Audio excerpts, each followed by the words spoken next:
Solid tales, history uncovered. During the Second World War, Japan poured the entire industrial might of its nation into constructing the largest battleship the world had ever seen, the Yamato. Displacing a staggering 72,000 tons, she was larger than many modern-day aircraft carriers, including the Chinese carrier Liaoning. Yet, despite her status as an unprecedented oceanic Leviathan, the Yamato participated in only 3 major battles before being sent to the bottom by the US Navy, ultimately becoming one of the most tragic laughingstocks in Japanese naval history. So, why did Japan spare no expense to build this super dreadnought, and why was her actual combat performance so disastrously inept?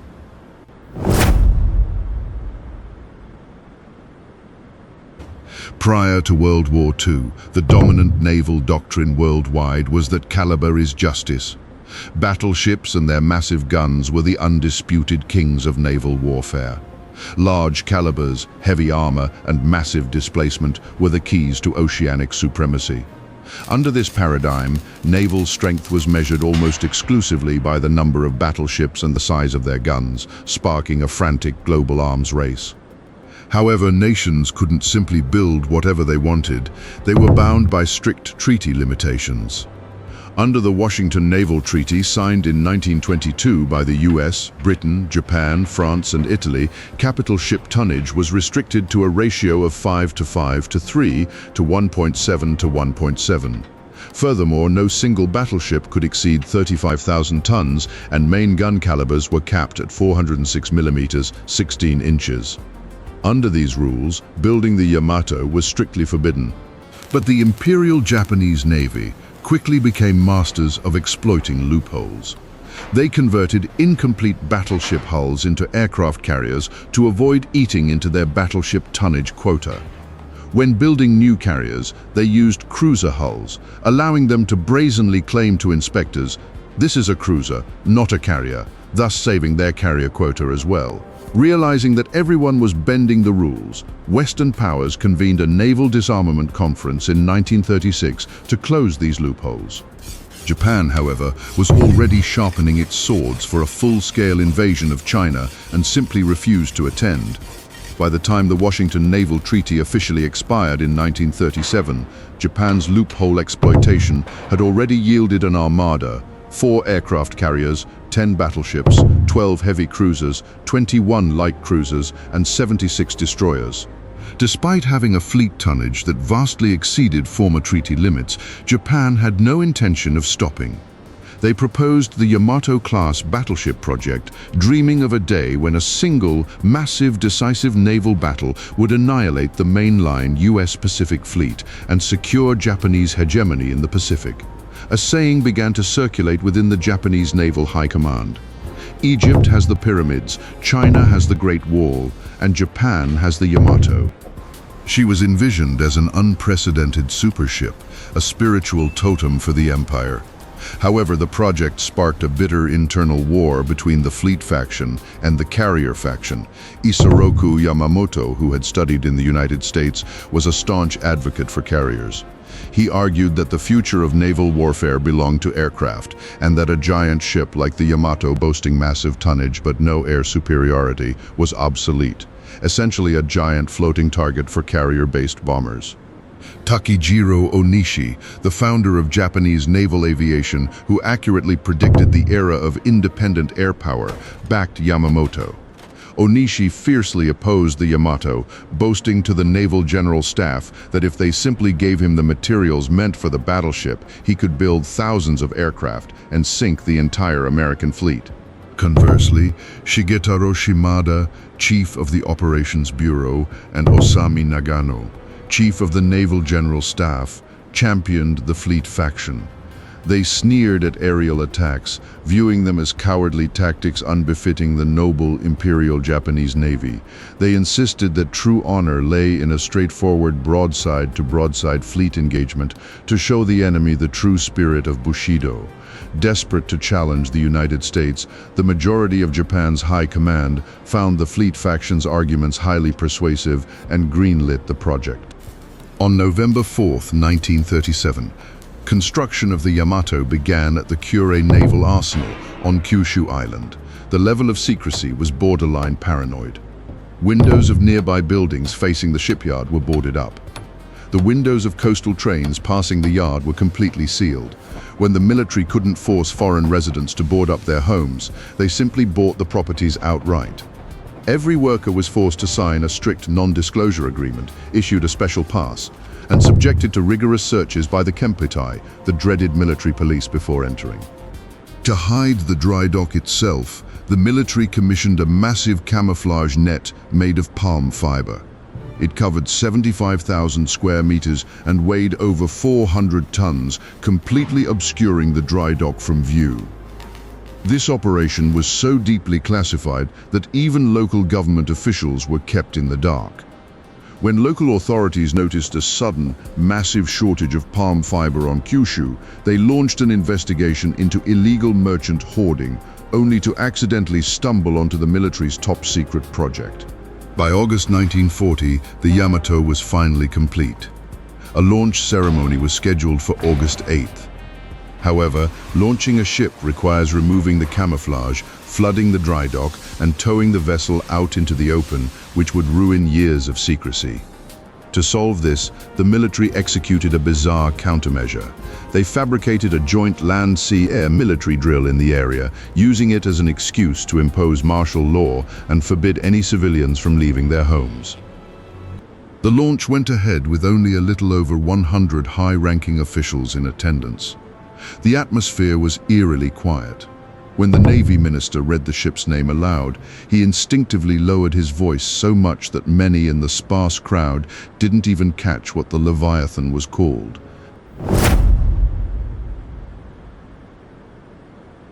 The Japanese government bled its treasury dry to build the Yamato. Her total cost reached a staggering 138 million yen, amounting to 0.3% of Japan's entire GDP at the time.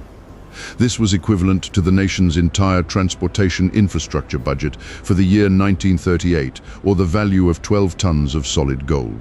But that money bought sheer terrifying performance. The Yamato's defensive capabilities were bordering on the absurd. The ship was wrapped in 22,895 tons of armor plating. The steel protecting her main turrets was 650 millimeters thick and angled inward at 20 degrees, designed to completely withstand a direct hit from a 460 millimeter naval gun at a range of 2,000 meters.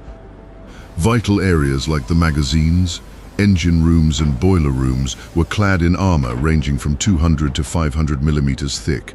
The Japanese Navy was so confident in this impenetrable design, they believed that even if the US Navy brought out their newest North Carolina-class battleships, they wouldn't stand a chance of piercing the Yamato's frontal armor. Beyond her defenses, the Yamato's true pride was her main battery. 3 triple-mounted 460mm, 18.1-inch guns, the largest naval artillery ever mounted on a warship in human history. A single turret weighed 2,500 tons, equivalent to the displacement of some aircraft carriers of the era. The shells they fired weighed 1.46 tons each and could reach a maximum range of 46 kilometers. A single strike from one of these shells could heavily damage or sink a 1,000-ton destroyer. If all 9 main guns fired a broadside simultaneously, they generated 8,000 tons of recoil force, enough to physically capsize a light cruiser. Additionally, she sported 12 155mm secondary guns. Each gun carried 150 rounds, boasting a range of 27 kilometers. If all 12 fired in unison, they could unleash nearly 100 shells in a single minute, easily tearing a destroyer to shreds. Because these massive weapon systems and their armor weighed over 30,000 tons, the Yamato's full load displacement reached a mind-boggling 72,000 tons, making her over 20,000 tons heavier than the world's most famous battleship at the time, Germany's Bismarck. This massive displacement granted the crew of the Yamato living quarters that were light years ahead of standard military conditions. On a warship where space is normally a premium, the captain and chief of staff enjoyed private offices and bedrooms equipped with en-suite bathrooms, comfortable furniture and home appliances, rivaling a 5-star hotel. Even the enlisted sailors enjoyed unprecedented luxury. While sailors on other ships slept in cramped shared hammocks, the Yamato's crew had dedicated bunks with a per capita living space of 3.2 square meters. The ship featured comprehensive air conditioning and heating, maintaining a comfortable 20 to 28 degrees Celsius year-round. The culinary experience was equally extravagant. The chefs aboard were conscripted from the prestigious Tokyo Imperial Hotel and luxury pre-war ocean liners. They easily whipped up traditional Japanese fare like pickles, miso soup, and onigiri, alongside Western dishes like pork cutlets, cream stew, and beef curry. Officers dined on even higher-end cuisine, enjoying full-course meals, sashimi, and lobster. The galleys were outfitted with advanced ovens, compressors, and freezers, churning out fresh bread, pastries, pudding, carbonated lemonade, ice cream, and milk tea. Their ingredients were top tier, including premium milk and butter sourced directly from the Rocco Mountain Farm in Kobe.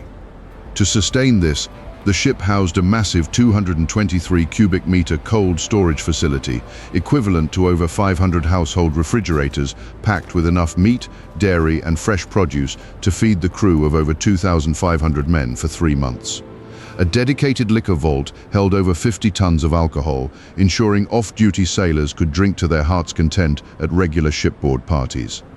Naturally, the Yamato's crew lived an incredibly comfortable life, drawing intense envy from the rest of the Navy, and especially from the Imperial Japanese Army, whose troops were essentially living in the dirt. The Army and Navy historically despised each other. Once, to intentionally humiliate a visiting high-ranking Army staff officer named Ishishige, the Navy served him the most basic, lowest-tier sailor's ration for his meal. To their shock, the Army officer was almost moved to tears by how delicious and luxurious the food was. He returned to his command, completely abandoned his anti-Navy rhetoric, and praised the battleship to anyone who would listen. Thus, the famous nickname Hotel Yamato was born.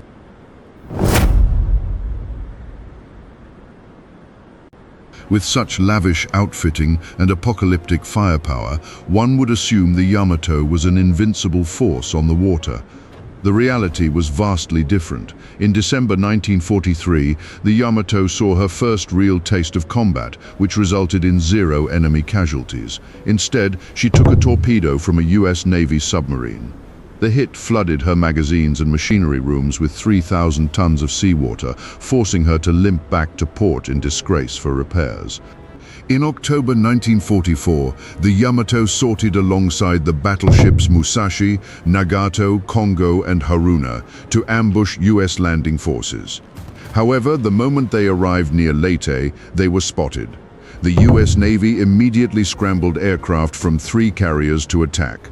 The Japanese fleet responded by ordering all ships to open fire with their anti-aircraft batteries. The Yamato's massive 460mm main guns technically possessed an anti-air capability, but firing them required sounding a deafening alarm to evacuate the ship's exposed decks. Amidst the chaos of the battle, the roaring aircraft engines, exploding bombs, and secondary gunfire, the alarms were completely drowned out. The deck crews failed to evacuate in time. When the main battery fired, the sheer concussive force of the muzzle blast instantly killed over 50 Japanese sailors who were standing too close and ruptured the eardrums of over 100 more, adding insult to injury. During this engagement, the Yamato fired 27 of its specialized Type 3 anti-aircraft incendiary shrapnel shells, known as the Sanshiki. These shells were packed with rubber incendiary tubes that, upon detonation, created a 130-meter conical blast zone. However, the incendiaries had to burn against an aircraft's hull for 5 full seconds to do critical damage. Furthermore, they lacked proximity fuses. While the massive aerial explosions looked terrifyingly impressive, they were entirely useless and did absolutely 0 damage to the fast-moving American planes. The Yamato failed to shoot down or even damage a single US aircraft, but ended up absorbing 4 heavy armor-piercing aerial bombs, forcing her to retreat to port for repairs once again.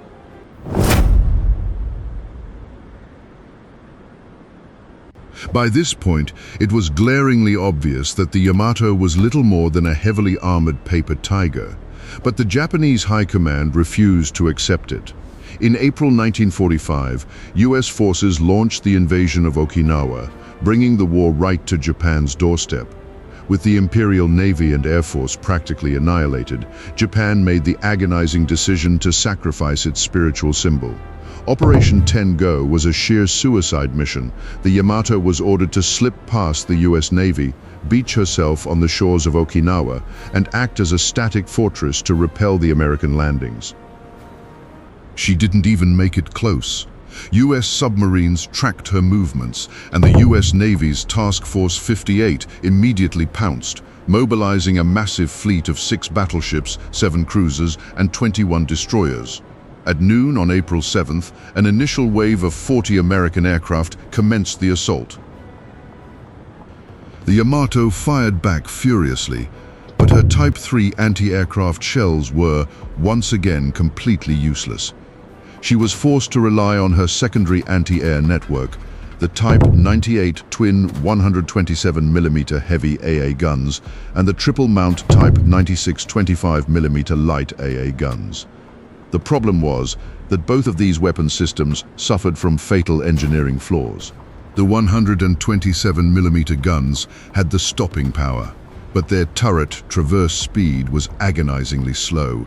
They physically could not track the high-speed US fighters and bombers, effectively just making noise. The 25mm guns were even worse, an ergonomic nightmare. While they had an excellent range of 3 kilometers, they lacked sustained fire capability. They were fed by meager 15-round box magazines. The moment a gunner laid down a decent trajectory, the magazine would run dry, making it impossible to establish a dense, deterrent flak corridor. Worse, the magazine catch had a severe design flaw. The immense vibration of firing would shake the magazine loose unless a crewman physically held it in place with his hands. Consequently, the Japanese Navy had to assign 9 men to operate a single 25mm gun mount. Because these emplacements lacked armored gun shields, a single strafing run from a US fighter would turn the gun tub into a slaughterhouse. Fresh crews would rush in to replace the dead, only to be wiped out by the next wave of strafing planes. Through this grim cycle of attrition, the Yamato's defensive capabilities completely collapsed. In a relentless, agonizing 2-hour battle, the mighty Yamato managed to shoot down only 3 American aircraft. In return, she absorbed 8 massive aerial bombs and 10 torpedoes. The pride of the Imperial Navy finally capsized and slipped beneath the waves, taking 2,498 officers and sailors to the bottom with her. In retrospect, the Yamato was undeniably an engineering marvel and the absolute pinnacle of the big gun battleship era. But she was born in the wrong age. Her entire combat doctrine was rendered hopelessly obsolete by the realities of the Pacific War, where she was little more than a massive floating target for carrier-based bombers. Her sinking was historically inevitable, yet her status as the spiritual symbol of the empire was incredibly fitting, because just 4 months after the Yamato sank to the ocean floor, Japan unconditionally surrendered. Perhaps, in the end, it was simply the tide of history. History Uncovered. Subscribe to Solid Tales.